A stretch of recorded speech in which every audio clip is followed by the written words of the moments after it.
எல்லா புகழும் இறைவனுக்கே.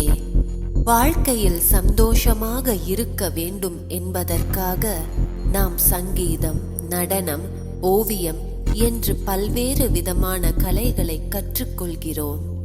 இவற்றை போன்ற கலைகளை கற்றுத் தேர்ந்தால் நமது சந்தோஷம் அதிகரிக்கும் என்று பெரிதும் நம்புகிறோம். ஆனால் இவற்றை விட மிக உயர்ந்த கலை ஒன்று உள்ளது.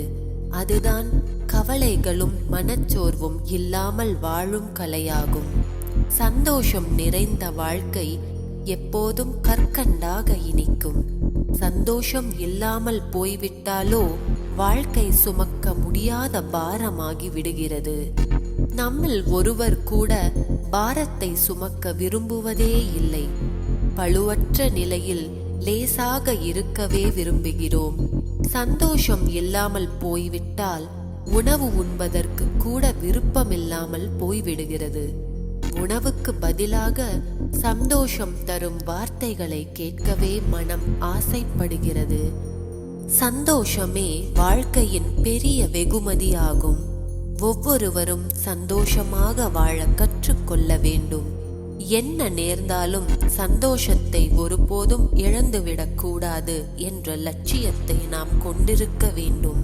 அப்போது வாழ்க்கை நம்மை நடத்தாது, மாறாக நாம் தான் வாழ்க்கையை நடத்துவோம். வாழ்க்கையில் சகலமும் இருந்தும் சந்தோஷம் இல்லை என்றால் அது அர்த்தமற்ற வாழ்க்கை ஆகும். சந்தோஷம் என்பது சத்துணவை போன்றதாகும்.